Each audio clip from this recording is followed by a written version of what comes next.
चलिए स्टार्ट करते हैं। प्रॉफिट एंड लॉस, जो कि परसेंटेज के तुरंत बाद का एक लेसन है और परसेंटेज से काफ़ी हद तक उसका एक लिंक है।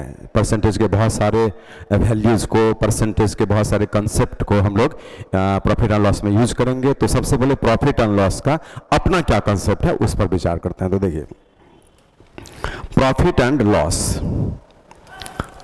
प्रॉफिट एंड लॉस, बोले जैसे ही प्रॉफिट एंड लॉस बोला गया तो मन में आ गया लाभ तथा हानि। अब लाभ का अर्थ क्या होता है कि हम जितना में कोई भी सामान खरीदेंगे उससे एबव मूल्य पर बेच देंगे। इसलिए लाभ जब भी होगा तो आपको सीपी से थोड़ा ज्यादा, सीपी से ज्यादा पर बेचा जाए, मीनिंग खरीद मूल्य से ज्यादा पर बेचा जाएगा तभी ही आपको जो है प्रॉफिट प्राप्त हो सकता है। और हानि ये कब होगा, जब आप जितने में खरीदेंगे उससे कम मूल्य पर बेचा जाए। तो यहां पर लिखते हैं सीपी से कम मूल्य पर बेचा जाए, ठीक है, पर बेचा जाए। तो बोले ये तो एक सिंपल बात है जो आप सभी ऐसे भी समझते हैं और इसलिए इसमें ज़्यादा बताने का काम भी नहीं है, क्योंकि आपको खुद मालूम है कि प्रॉफिट का अर्थ होता है कि जितने में खरीदे उससे एबव प्राइस पर बेच दीजिए। हानि का अर्थ होता है जितने में खरीदे उससे कम में बेच दीजिए। अब देखिए, बोले हम 80 में खरीदते हैं सीपी और 90 में बेचते हैं। तो बोले 80 सीपी है और 90 एसपी है, तो इससे चूंकि ये 10 रुपया ज्यादा है तो 10 का प्रॉफिट होगा। लेकिन इसका एग्जांपल लीजिए, 80 में खरीदते हैं और 70 में बेचते हैं, तो यहां पर बोलिए आपका इस सीपी से ये 10 रुपया कम है, इसलिए 10 रुपये का हानि और यहां 10 रुपये का लाभ प्राप्त होता है। तो ये कंसेप्ट स्पष्ट हो गया कि लाभ किसको बोलते हैं और हानि किसको बोलते हैं। अगर जो भी इन्वेस्टमेंट मेरा होता है उससे ज्यादा रिकवरी हो जाए, प्रॉफिट का बिजनेस है, जो भी इन्वेस्टमेंट मेरा है उससे कम रिकवरी हो, लॉस का सिचुएशन बनेगा। इसलिए प्रॉफिट एंड लॉस इसी को हम लोग बोलते हैं। चलिए अब हम आते हैं इस जगह पर कि आखिर इसमें कौन कौन सा टर्म्स हम लोग यूज करते हैं। सी हियर, तो बोले टर्म्स कौन कौन यूज करेंगे उसको यहां पर देखिए। सीपी, जिस मूल्य पर किसी भी वस्तु को खरीदा जाता है उसी को हम लोग सीपी बोलते हैं। डिफिनेशन क्या है, जिस मूल्य पर किसी भी वस्तु को खरीदा जाता है उस मूल्य को ही सीपी बोलते हैं और हिंदी में क्रय मूल्य बोलते हैं। एक एक टर्म पे ध्यान दीजिएगा, उसके डिफिनेशन पे ध्यान दीजिएगा। तो डिफिनेशन किताबी लैंग्वेज में याद नहीं करना है, एक रियल भाषा में उसको याद कर लेना है। बोले जिस मूल्य पर वस्तु खरीदा जाएगा that price must be cost price, है ना, क्रय मूल्य। चलिए ये सेलिंग प्राइस एसपी लिखा, वो सीपी है कॉस्ट प्राइस, ये एसपी है सेलिंग प्राइस। किसी भी वस्तु को जिस मूल्य पर बेचा जाता है उसी को हम विक्रय मूल्य बोलते हैं और इंग्लिश में सेलिंग प्राइस बोलते हैं, शॉर्ट फॉर्म में एसपी बोलते हैं। अब इसमें एक टर्म और आ जाता है और वो टर्म है एमपी, ऐसे। और एमपी का अर्थ होता है, एमपी का क्या अर्थ है कि किसी भी वस्तु के मूल्य को जब आप उससे बढ़ाकर लिख देते हैं तो वही मूल्य अंकित मूल्य कहलाता है। इसी को लेबल्ड प्राइस भी बोला जाता है। लेबल्ड प्राइस है ना, ये क्या है, मार्क प्राइस है जो कि अंकित मूल्य है। मार्क प्राइस मीन्स अंकित मूल्य और ये आपका लेबल्ड प्राइस है हिंदी में सूची मूल्य, लेकिन दोनों एक ही चीज है, इसलिए ये दो चीज नहीं है, नाम केवल बोलने में अलग है। तो आपको मार्क प्राइस हो गया, लेबल्ड प्राइस हो गया, ये अंकित मूल्य और आपका ये सूची मूल्य हो गया। ये कौन सा मूल्य है, तो देखिए ये क्रय मूल्य क्या है, यहां पर लिखते हैं जितने में खरीदा जाए, माने या जिस मूल्य पर खरीदा जाए, है ना, तो जिस मूल्य पर खरीदा जाए उसी को हम कॉस्ट प्राइस बोलते हैं, ऐसे। और ये विक्रय मूल्य क्या है, जिस मूल्य पर बेचा जाए, तो यहां पर लिखते हैं जिस मूल्य पर बेचा जाए। तो चलिए ये आपका सेलिंग प्राइस भी हो गया। अब यहां पर आ जाइए कि ये अंकित मूल्य क्या है, तो यहां पर जब वस्तु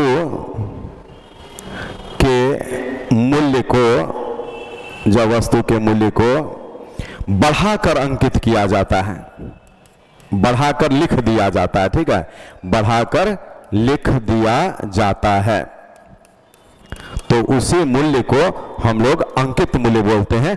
इंग्लिश में मार्केट प्राइस बोलते हैं। मीनिंग है हम 100 में खरीदे, जैसे देखिए 100 में खरीदे हैं और हम यहाँ पर लिख देते हैं इस पर 150 रुपया, कस्टमर को ये मूल्य दिखेगा तो ये मूल्य अंकित मूल्य कहलाता है।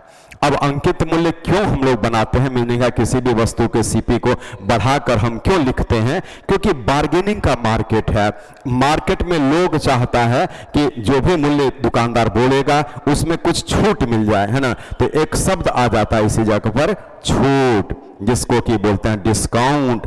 और यही डिस्काउंट के कारण ही जो है ना, इसके कारण कस्टमर का ये हैवी डिमांड होता है कि आप कितना रुपया छोड़ेंगे, कुछ कम करिए, है ना, और कम करिए। तो ये जो डिस्काउंट शब्द आता है ना, इसी को मेंटेन करने के लिए अंकित मूल्य भी आ जाता है। इसलिए देखिए जब अंकित 100 में खरीदा, दुकानदार लिख दिया 150, तो अंकित मूल्य 150 है। और यहाँ पे मान लीजिए हम 10% बोलते हैं तो 15 रुपया छोड़ दिया, है ना। तो ये 15 रुपया छोड़ा तो बेचा है 135 रुपया में, तो 15 रुपया ये जो मिला ये तो आपका डिस्काउंट है, लेकिन बिक्री मूल्य ये सेलिंग प्राइस 135 है, फिर भी उस दुकानदार को फायदा तो हो ही जाएगा 35% का यहाँ पर, लेकिन ये छोड़ने के लिए जो है ना बढ़ाना पड़ता है। जबकि दुकानदार आपको छोड़ा नहीं, बोलिए आप क्या बोल रहा है, दुकानदार बोल रहा है कि हम अपने कस्टमर को 10% छोड़ते हैं। ये क्या है 15% कैसे निकला, एट द रेट ऑफ 10%, है ना, डिस्काउंट। दुकानदार क्या बोल रहा है, वाहवाही लूट रहा है ना, अपने आप में प्राउड फील कर रहा है कि कस्टमर को हम 10% छोड़ते हैं। बोले आप कस्टमर को वो 10% अगर छोड़ता है तो 100 रुपये में खरीदा था तो उसको फिर ये 35 रुपया ज्यादा कहां से आता है, आप ही से ले रहा ना वो। इसलिए जहां पर दुकानदार बोल रहा है कि हम कस्टमर को 15 रुपया छोड़ रहे हैं, वहां पर आपसे वो 35 रुपया इस जगह देखिए ले रहा है।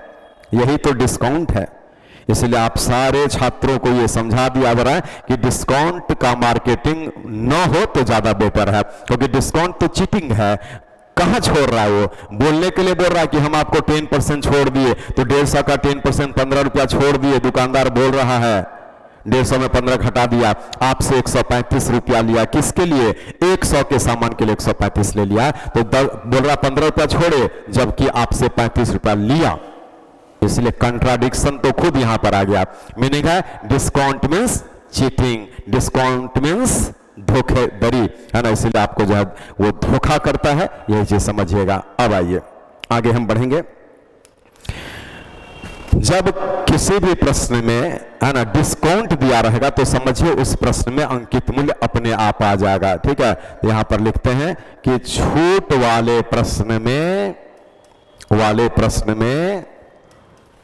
अंकित मूल्य स्वतः आ जाता है ना, क्योंकि डिस्काउंट जब भी देगा तो सीपी पे नहीं दिया जा सकता है। इसीलिए ये लिख दिए कि छूट वाले प्रश्न में अंकित मूल्य स्वतः आ जाता है, इसीलिए ये आएगा ही।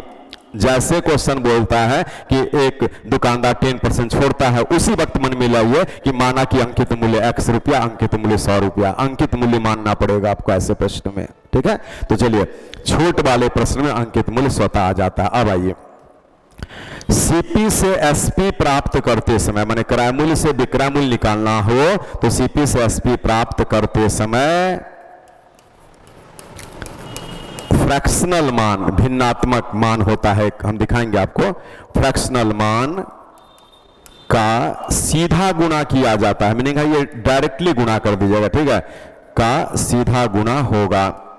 ऐसे कैसे, देखिए अगर 600 रुपये में सामान खरीदा गया है और 20% लाभ लेकर बेचेगा तो 20% लाभ का मान परसेंटेज में नोट करा है 6/5।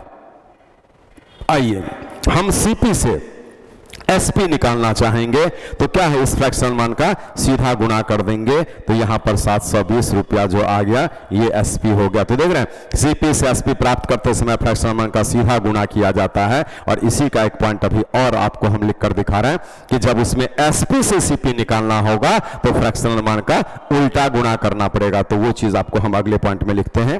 यहां पर देखिए एसपी से सीपी प्राप्त करते समय, एसपी से सीपी प्राप्त करते समय फ्रैक्शनल मान का उल्टा गुणा किया जाता है, फ्रैक्शनल मान का उल्टा गुणा होगा।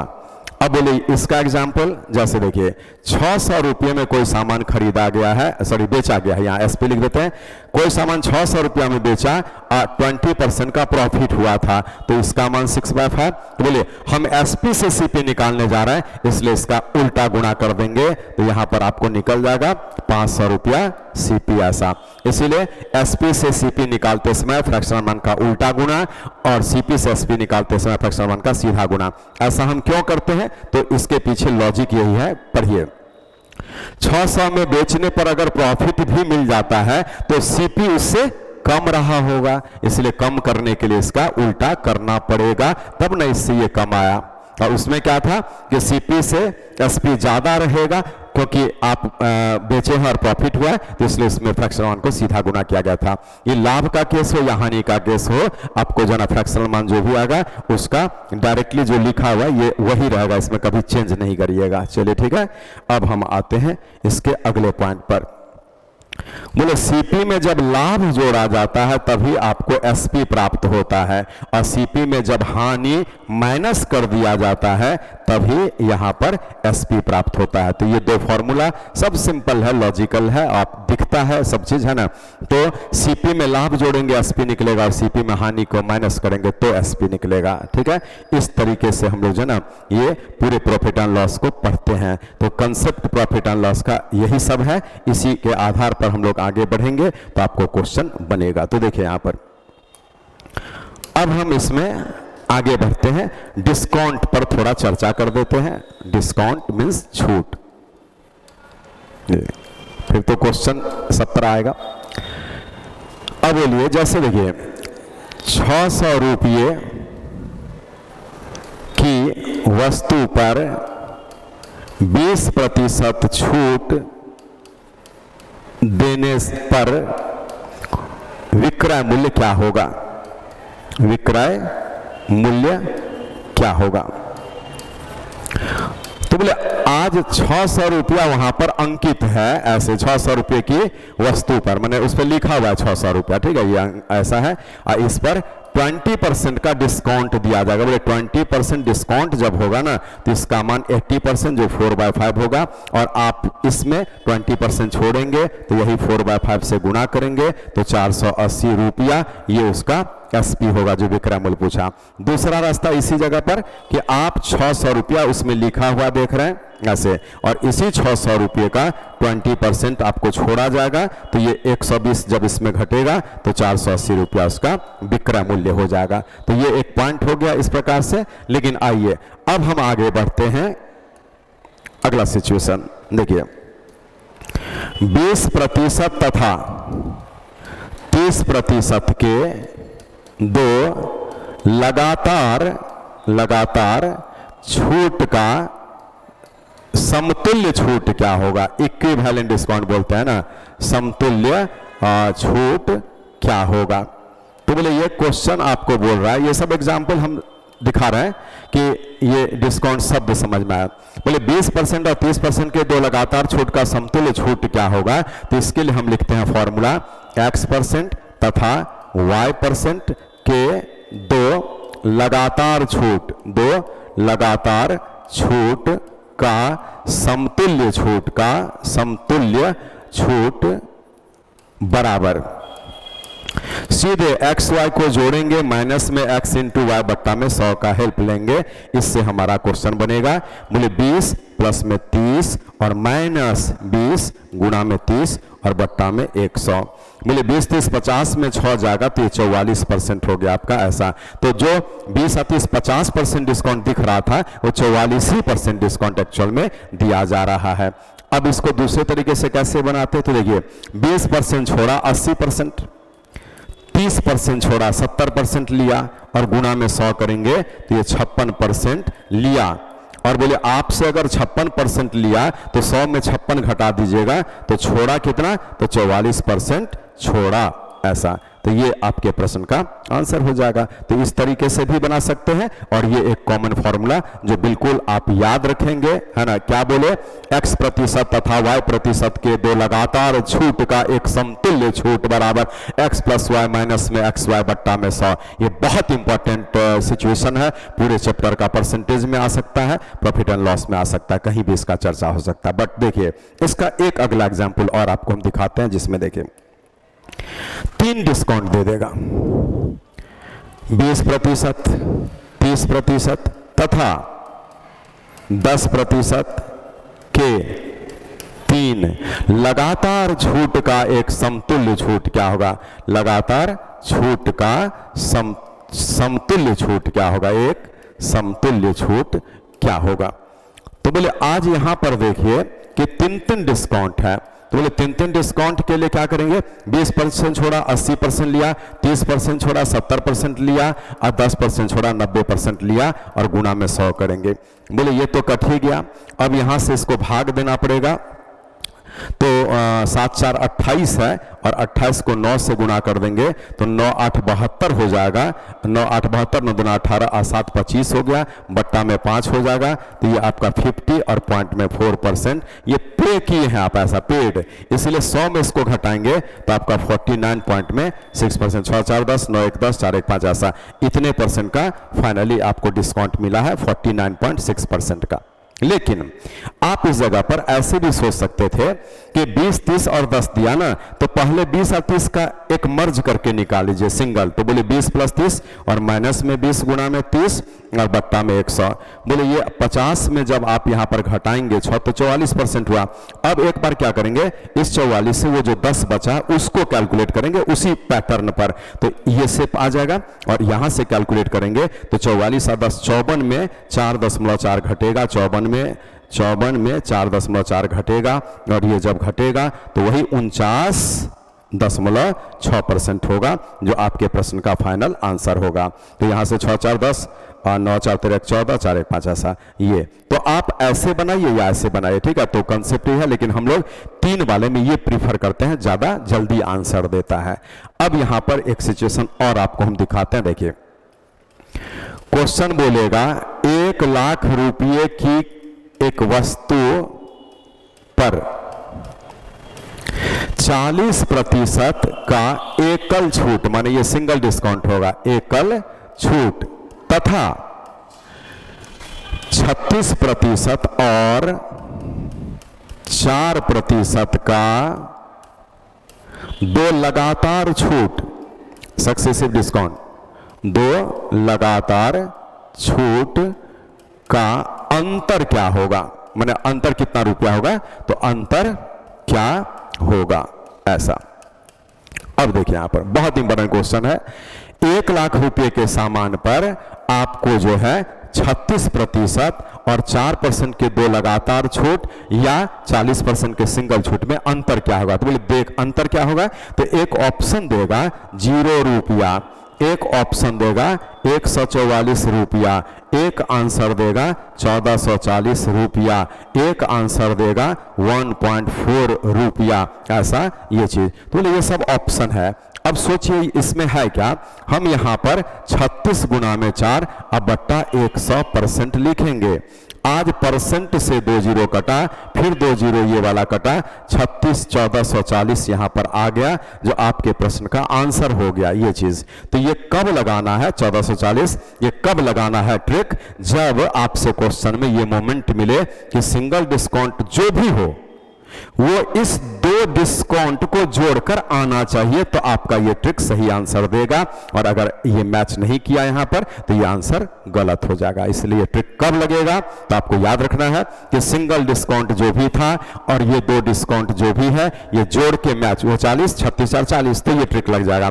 दोनों डिस्काउंट में अंतर इतने का होगा। अब आप सभी छात्र बोलिए कि 1 लाख रुपए का एक फ्रिज आपको लेना है, 2 दुकान में उपलब्ध है। पहला दुकान गए वो बोला कि 40% छोड़ेंगे, दूसरा दुकान में गए बोला 36% और 4% का 2 लगातार छूट देंगे। तो आप किस दुकान में खरीदेंगे, बोलिए। हाँ बिल्कुल सही है, इस दुकान में इस दुकान में खरीदेंगे, आप बोले तो बिल्कुल सही है। क्यों? ये 40% छोड़ा है और ये 36 4 40 नहीं छोड़ा, ये 38.56% हम कैलकुलेट करके भी दिखा दे रहे हैं, ये इतना ही छोड़ा है 38.56, जबकि वो छोड़ा है 40%। क्यों? क्योंकि जब इस 36 और 4 का आप सिंगल डिस्काउंट निकालेंगे तो हमारा फॉर्मूला तो यही है, x प्लस वाई माइनस में एक्स वाई बाय 100। इसको जब सॉल्व करेंगे 36 4 40 में आपको जो है ये घटेगा 36 4 100 कितना होगा 44, तो 1.44, और इसको जब आप कैलकुलेट करते हैं तो ये आता है 38.56% का सिंगल डिस्काउंट। ऐसा ये चीज जो हम आपको लिख कर दिए थे, इसीलिए इस तरीके से हम लोग क्वेश्चन को इजीली डील कर सकते हैं। चलिए, इसी प्रॉफिट एंड लॉस का एक सिचुएशन और आता है, और वो सिचुएशन क्या है उसको दिखाते हैं। देखिए, आपसे बोलता है कि 20% छूट देकर भी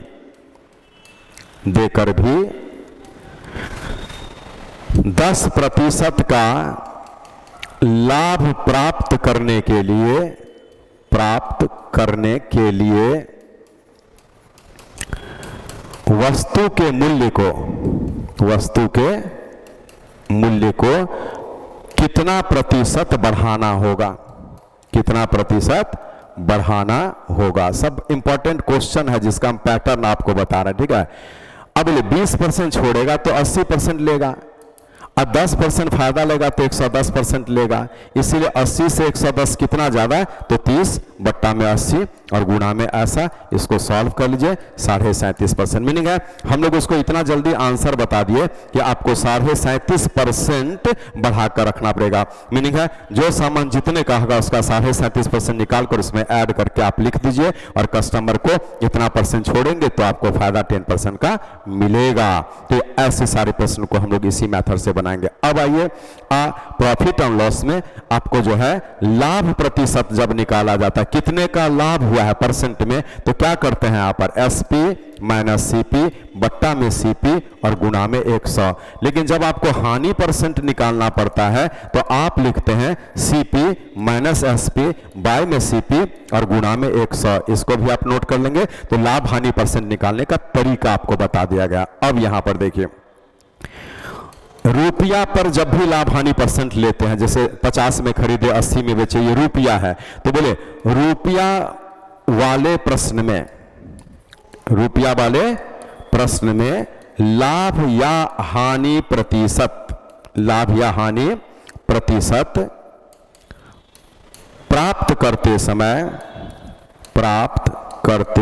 समय बेस, हिंदी में आधार है ना, बेस जो नीचे है आधार, जैसे इसको हम बोल रहे हैं ये बेस है, आधार सीपी होता है, मीन्स क्रय मूल्य होता है ऐसे। बट इसी का हम अगला पॉइंट अभी आपको लेकर के आते हैं, जैसे उसमें आ जाएगा कि वस्तु की संख्या वाले प्रश्न में लाभ या हानि प्रतिशत प्राप्त करते समय बेस मीन्स आधार बेचे गए वस्तुओं की संख्या होती है ना, बेचे गए वस्तुओं की संख्या होती है। मीनिंग है दोनों के पैटर्न में थोड़ा फर्क हो गया, और क्वेश्चन दोनों तरह का आता है। रुपया में तो मैक्सिमम क्वेश्चन होगा ही, और कभी बार रुपीज नहीं होता, वस्तु की संख्या पर लाभ हानि का परसेंट लेना पड़ता है। तो उस जगह जैसे देखिए, आज अगर बोलता है कि 15 वस्तु का सीपी बराबर 12 वस्तु का एसपी, ठीक है ऐसा, और तब यहां पर बोलेगा लाभ प्रतिशत क्या है, तो इसी जगह पर बोले इसमें रुपीज नहीं है, 15 वस्तु की संख्या है, 12 वस्तु की संख्या, मतलब 15 वस्तु का सीपी 12 वस्तु के एसपी के बराबर है, तो लाभ परसेंट कैसे निकलेगा, तो 15 माइनस 12 होगा, और बट्टा में बेचे गए वस्तुओं की संख्या, देख रहे हैं बेचे गए वस्तुओं की संख्या 12 वस्तु का विक्रय मूल्य, मीनिंग है यहां पर 12 होगा और गुणा में 100 होगा। इसी को हम सॉल्व करेंगे तो 25% यहां पर प्रॉफिट होगा, जो आपके प्रश्न का आंसर हो गया। एक ये चीज लेकिन इसी में अब आपको हम इसका एक दूसरा एग्जाम्पल भी देते हैं। देखिए यहां पर 12 का सीपी 15 का एसपी के बराबर है, तो इस कंडीशन में क्वेश्चन पूछेगा हानि प्रतिशत क्या है, या हानि हो जाएगा तो हानि प्रतिशत क्या है। तो बोलिए आज फिर यहां रुपीज नहीं है, 12 का सीपी 15 के एसपी के बराबर है, तो लॉस परसेंट कैसे निकलेगा, तो पहले तो 15 माइनस 12 और बट्टा में बेचे गए वस्तुओं की संख्या मीनिंग है यहां पर 15 और फिर गुना में 100। इसको हम सॉल्व करेंगे तो ये 20% यहां पर हानि आपके प्रश्न का आंसर होगा। तो इतने तरह का सिचुएशन आपको फेस करना पड़ेगा प्रॉफिट एंड लॉस में। ये एक सिनॉप्सिस का क्लास आपको दिया गया है ताकि इन सारे बातों को आप समझ लीजिए, तो फिर चैप्टर हम लोग स्टार्ट करेंगे, क्वेश्चंस लेकर के आएंगे तो अच्छा लगेगा। क्या क्या समझा दिए बोलिए। जिस मूल्य पर किसी भी वस्तु को खरीदा जाए वह मूल्य क्रय मूल्य कहलाता है, और जिस मूल्य पर किसी भी वस्तु को बेचा जाए वह मूल्य विक्रय मूल्य कहला जाता है। वस्तु के मूल्य को बढ़ाकर जब कुछ लिख दिया जाता है तो उसको अंकित मूल्य कहा जाता है, उसी को सूची मूल्य कहा जाता है। और डिस्काउंट जब भी दिया जाता है तो अंकित मूल्य पर या सूची मूल्य पर, वो सीपी पर नहीं दिया जा सकता, ठीक है, अंकित मूल्य पर या सूची मूल्य पर। अब देखिए सीपी से एसपी प्राप्त करते समय फ्रैक्शनल मान का सीधा गुना होगा, एसपी से सीपी प्राप्त करते समय फ्रैक्शनल मान का उल्टा गुना होगा। उसके बाद में डिस्काउंट जब भी होगा अंकित मूल्य पर होगा। अगर वस्तु की संख्या वाले प्रश्न में हम लाभ हानि परसेंट निकालना चाहें तो बट्टा में जो आएगा बेचे गए वस्तुओं की संख्या होगा, लेकिन रुपया वाले प्रश्न में जब लाभ हानि का परसेंट लेंगे तो बट्टा में जो आएगा वो क्रय मूल्य ही होता है ऑल द टाइम। और एक चीज कि दो लगातार डिस्काउंट दिया जाए, किसका, X% का और Y% का, तो उसका रियल अर्थ क्या होता है, तो X + Y - XY/100। इतने बातों को एक बार आप भी अच्छा से देख लीजिए, सोच लीजिए, समझ लीजिए, तब हम आएंगे क्वेश्चन लेकर के तो अच्छा लगेगा आपको। Thank you.